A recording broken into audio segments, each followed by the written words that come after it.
Audio Jungle. नमस्कार विद्यार्थी मित्रांनो, स्वागत आहे आपल्या सर्वांचं करंट अफेअर्स बाय नितेश या यूट्यूब चॅनलमध्ये. आज आपण 15 डिसेंबरचे करंट अफेअर्स आणि त्यासंबंधीचे प्रश्न बघणार आहोत. तुम्ही जर आपल्या चॅनलवर नवीन असाल तर चॅनलला सबस्क्राईबही करू शकता.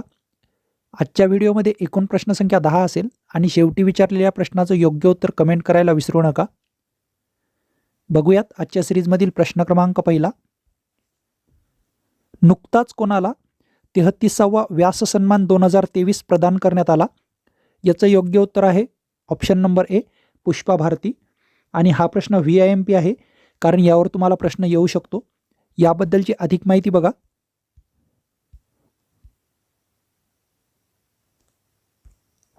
तेहतीसावा व्यास सन्मान 2023 जाहीर झालाय पुष्पा भारतींना, आणि त्या हिंदी लेखिका आहेत. त्यांची कविता कोणती होती, ज्या कविता संग्रहाला हा पुरस्कार मिळाला बघा? यादे यादे और यादे अशी त्यांची कविता आहे.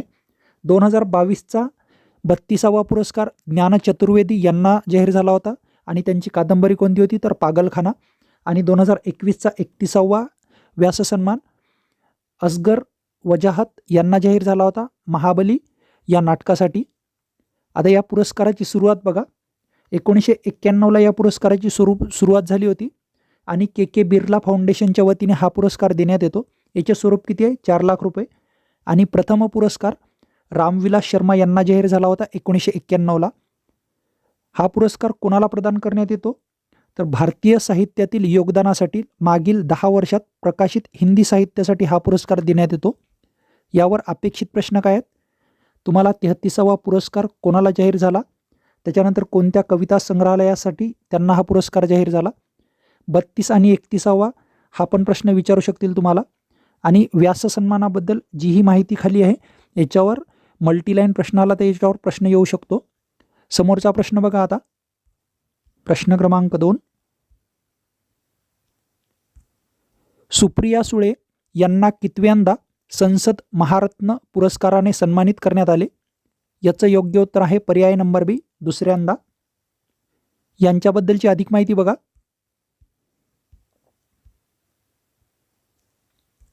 संसद महारत्न पुरस्कार 2023 जाहीर झालाय सुप्रिया सुळे यांना, ज्या की राष्ट्रवादी काँग्रेसच्या खासदार आहेत, आणि त्यांना हा सन्मान दुसऱ्यांदा प्राप्त झालेला आहे. जाहीर कोण करतं हा पुरस्कार? चेन्नई स्थित प्राईम पॉईंट फाउंडेशन आणि मॅगझिन. दर 5 वर्षांनी हा पुरस्कार जाहीर करण्यात येतो. त्यांना हा पुरस्कार 17 फेब्रुवारी 2024ला प्रदान करण्यात येणार आहे. या पुरस्काराची संकल्पना महत्त्वाची आहे आपल्यासाठी. माजी राष्ट्रपती डॉक्टर APJ अब्दुल कलाम यांनी या पुरस्काराची संकल्पना मांडली होती. यावर अपेक्षित प्रश्न काय आहेत तर सुप्रिया सुळे यांना कितव्यांदा संसद महारत्न पुरस्काराने सन्मानित करण्यात आले? हा पुरस्कार जाहीर कोण करतं? आणि सर्वात महत्त्वाची की ही संकल्पना कोणाची होती? असे 3 प्रश्न यावर अपेक्षित आहेत. समोरचा प्रश्न बघूयात आता, प्रश्न क्रमांक 3.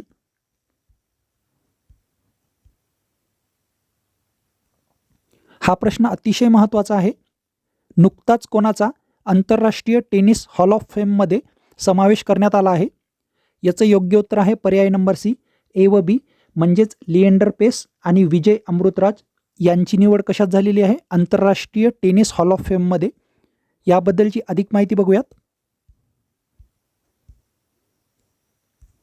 आंतरराष्ट्रीय टेनिस हॉल ऑफ फेम याच्यात समावेश झालेला आहे लिएंडर पेस आणि विजय अमृतराज यांचा, आणि हा सन्मान मिळवणारे पहिलेच आशियाई पुरुष खेळाडू ठरले आहेत ते. हा बहुमान मिळवणारा भारत हा 28वा देश आहे, हे पण महत्त्वाचं आहे. या दोघांच्या व्यतिरिक्त एक व्यक्ती आहेत, जी म्हणजे पत्रकार आणि लेखक रिचर्ड इव्हॉन्स, जे की ब्रिटनचे आहेत. यांचाही समावेश करण्यात आला होता. त्यांचा हा सन्मान टेनिसमध्ये देण्यात आलेल्या योगदानासाठी त्यांना या गटात निवड झालेली आहे. यावर अपेक्षित प्रश्न काय आहेत तर तुम्हाला असं विचारतील, आंतरराष्ट्रीय टेनिस हॉल ऑफ फेममध्ये समाविष्ट झालेले पहिले आशियाई पुरुष खेळाडू कोणते? त्याच्यानंतर याच्यात समाविष्ट होणारा भारत कितवा देश आहे? आणि या 2 खेळाडूंच्या व्यतिरिक्त ब्रिटनचा कोण आहे की ज्यांची निवड झाली आहे? असे 3 प्रश्न यावर अपेक्षित आहेत. समोरचा प्रश्न बघा आता, प्रश्न क्रमांक 4. तृतीय श्रेणी नगरपालिकांना आर्थिक हातभार लावण्यासाठी GST संकलनातील काही टक्के रक्कम दिली जाऊ शकते असे मत नुकताच कोणी व्यक्त केले? याचं योग्य उत्तर आहे पर्याय नंबर डी, NK सिंग. जे आपला 15वा वित्त आयोग आहे त्यांचे अध्यक्ष आहेत हे, आणि त्यांनी हे मत मांडलेलं आहे. तृतीय श्रेणी नगरपालिकांना आर्थिक हातभार लावण्यासाठी GST संकलनातील काही टक्के रक्कम दिली जाऊ शकते, हे मत आहे NK सिंग यांचं. 15व्या वित्त आयोगाचे अध्यक्ष आहेत ते. सोबतच policy think tank institute of economic growth याचे पण अध्यक्ष आहेत ते. त्यांनी अजून एक वाक्य म्हणलं होतं की 2050पर्यंत भारतातील निम्मी लोकसंख्या ही शहरी भागात राहणार आहे असा अंदाज व्यक्त केलेला आहे. यावर 2 प्रश्न अजून अपेक्षित आहेत. एक म्हणजे हे NK सिंग यांचं मत, त्याच्यानंतर ते कशा कशाचे अध्यक्ष आहेत हे महत्त्वाचं आहे, आणि भारताची निम्मी लोकसंख्या कधीपर्यंत शहरी भागात राहणार 2050, असे 3 प्रश्न यावर अपेक्षित आहेत. समोरचा प्रश्न बघूयात आता. प्रश्न क्रमांक 5. वर्ल्ड रेडिओ कम्युनिकेशन कॉन्फरन्स 2023च्या अध्यक्ष म्हणून कोणाची निवड करण्यात आली? याचं योग्य उत्तर आहे पर्याय number A, Mohammed Al Ramsi. ही कॉन्फरन्स कुठे झाली हाही प्रश्न येऊ शकतो. वर्ल्ड रेडिओ कम्युनिकेशन कॉन्फरन्स 2023, ठिकाण आहे दुबई, जे की UAE मध्ये आहे, म्हणजेच संयुक्त अरब अमिरातीमध्ये.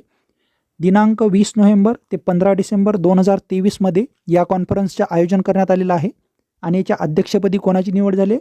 मोहम्मद अल रामसी. यावर अपेक्षित प्रश्न आहेत. या कॉन्फरन्सचं ठिकाण विचारतील तुम्हाला, आणि याचे अध्यक्ष कोण आहेत, असे 2 प्रश्न यावर अपेक्षित आहेत. समोरचा प्रश्न बघा. प्रश्न क्रमांक 6. नुकताच डोनाल्ड टस्क यांची कोणत्या देशाचे पंतप्रधानपदी नियुक्ती करण्यात आली? याचं योग्य उत्तर आहे पर्याय नंबर सी, पोलंड. समोरचा प्रश्न बघूयात. प्रश्न क्रमांक 7. वास्तविक सकल राज्य उत्पन्नाच्या किती टक्के मर्यादित कर्जाचे प्रमाण असावे? याचं योग्य उत्तर आहे पर्याय नंबर सी, 25%. हा RBIचा अहवाल आहे. याबद्दलची अधिक माहिती बघा. वास्तविक सकल राज्य उत्पन्नाच्या 25% मर्यादित कर्जाचे प्रमाण असावे.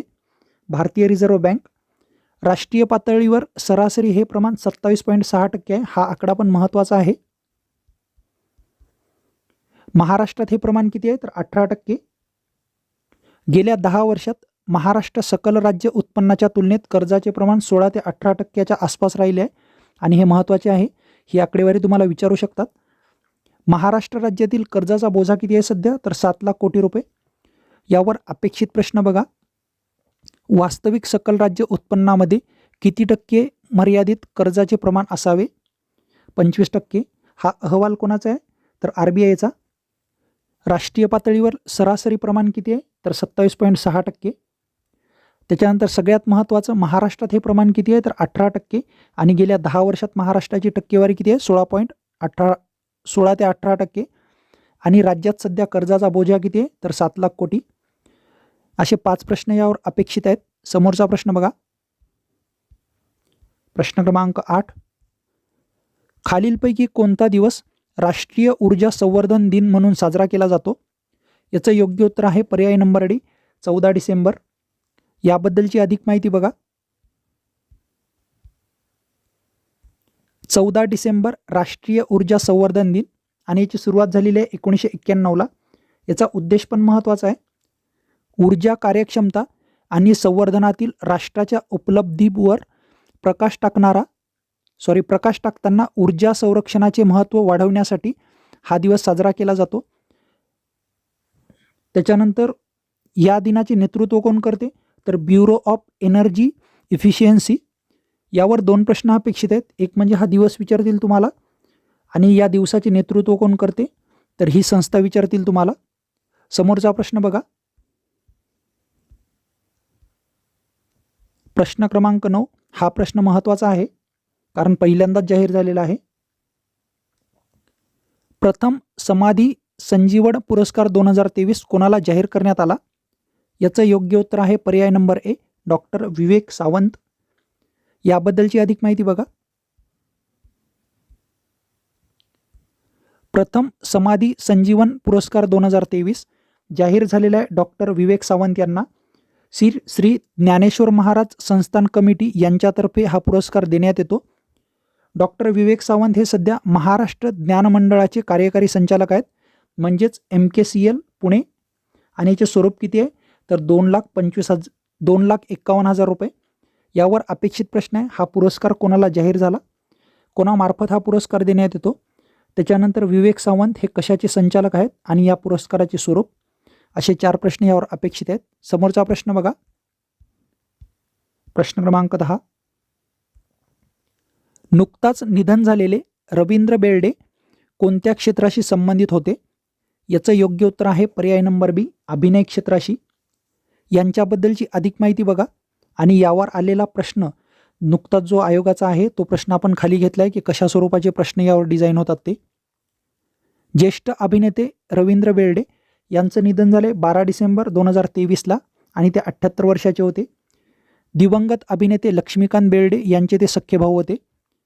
आकाशवाणीसाठी त्यांनी नभोनाट्याचे दिग्दर्शनही केले होते आणि 1997 रंगभूमीवर काम करण्यास सुरुवात केली होती. असे प्रश्न आले तर आयोगाचा प्रश्न बघा कसा येते, तुम्हाला सहज मग तो प्रश्न टॅकल करता येतील. संयुक्त गडब पूर्व 2023चा हा प्रश्न आहे. पद्मविभूषण पुरस्काराने सन्मानित झालेल्या प्रभा अत्रे कोणत्या क्षेत्राशी संबंधित आहेत, असा प्रश्न होता. आणि याचं योग्य उत्तर होतं संगीत क्षेत्र. ह्या लावणी सम्राज्ञी होत्या आणि यांचं निधन झालं होतं, त्याच्यामुळे त्यांच्यावर प्रश्न आला होता. निधन वार्तावर असे सोपेच प्रश्न येतात, मल्टीलाईन क्वेश्चन येण्याचे चान्सेस खूपच कमी असतात. तुम्हाला विचारलेल्या कालच्या प्रश्नाचं योग्य उत्तर बघा.